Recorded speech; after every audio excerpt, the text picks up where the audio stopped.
السلام علیکم درنو دوستانو، خوښ یم چې یو ځل بیا ستاسې په درنه حضور کې حاضر شوی یم. نن ورځ راځو په دې ویډیو کې د الفابet with examples موضوع راپیلوو، یعنی الفبا د مثالونو سره. ویډیو په دقیق ډول سره وګورئ تر څو لازم استفاده ورڅخه وکړئ. راځو د تېر درس په اړه به څه نه څه بحث وکړو. لومړی په تېر درس کې موږ تاسې د انګریزي ژبې د الفبا پر اوازو باندې بحث کړی و، که چېرې ستاسو په یاد وي. ښه، اوس په تېر درس کې د انګریزي ژبې یعنې ټول شپږ تورو مو بحث پر وکړی، ټول اوازونه مترادف اوازونه مو وپېژندله، ورسره مو ځینې مرکب توري وویله، د هغو مترادف اوازونه مو په پښتو ژبه کې وپېژندل. اوس راځو په خپل نوي درس باندې پیل کوو چې هغه د انګریزي ژبې د الفبا د تور استعمال دی په پښتو ژبه کې. یعنې په پښتو ژبه کې موږ ته د هغه مترادفه معنا او په انګریزي ژبه کې د هماغه لغاتو تورو استعمال په لغاتو کې دی. ښه، ربط تکرار ویستې. راځو لومړی پیل کوو د ا توری دی.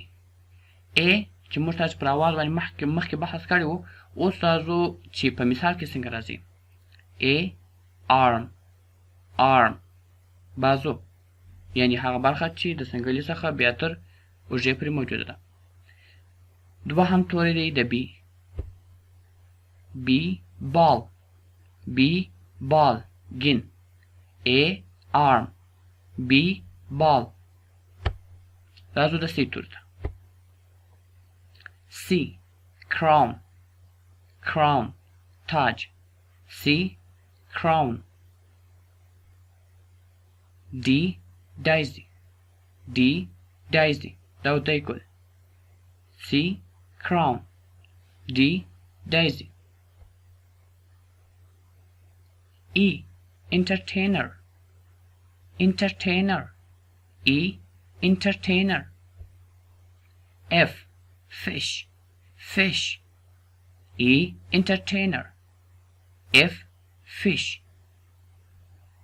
په معناګانو خو مسا خلاصیږي، دلته لیکل شوي دي په سکرین باندې. entertainer یعنی ساتیري کوونکی. fish یعنی ماهی. G goose بطه. H house G goose H house کور ته وایي.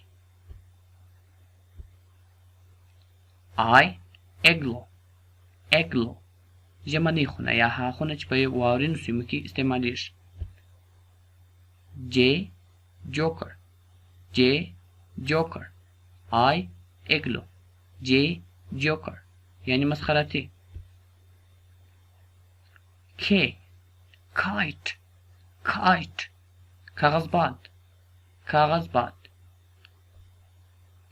L leaf K kite L leaf یعنی پاڼه. M monkey بیزو. N nose پزه. owl بم یو ډول مرغه دی، شکل تاسې په خپله په او کې وګورئ. pig خنزیر، بیا هم شکل تاسې په خپله په توري کې لیدلی شئ. تاسو ښه ربط تکراروئ. ډېر ښه.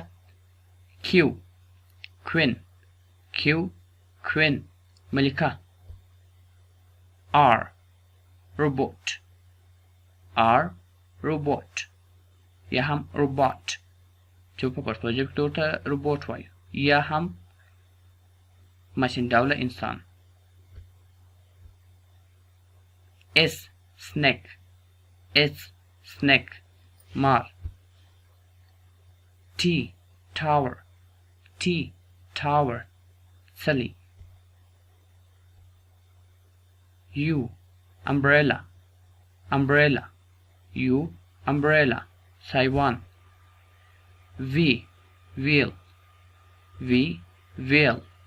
نقاب. د وی اواز هم په یاد دی. ښه، W water W water اوبه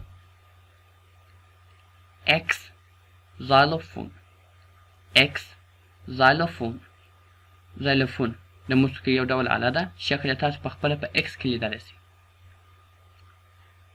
Y yawn Y yawn اژرمۍ خوب په نه درغی چې اژرمۍ ونه کاږي زید zebra زید zebra ګوره خر یا هم وحشي خر یا هغه خرونه چې په ځنګلي سیمو کې ژوند کوي نو د نن ورځې درس مو پر همدې ځای پای ته رسوو کومو چیرې بیا هم پوښتنه درلوده سوال مو درلودی نو تاسو کولی چې خپل سوال مطرح کړئ کوم پیشنهاد مو درلودی تاسو کولی چې په کمنټ کې هغه پیشنهاد راته ولیکئ کومو چې غوښتل چې خپل ځان وازمایاست نو تاسو کولی شئ چې د لاندې لینک څخه د دغه درس ټیسټ پیپر ډاونلوډ کړئ او بالاخره هغه خانه کړئ تر څو پوه شئ چې څومره مو خپل درس زده کړی وي زده کړی دی یا هم په خپل درس باندې برلاسي سوي یاست یا پوه سوي یاست نو ورپسې راځو که چیرې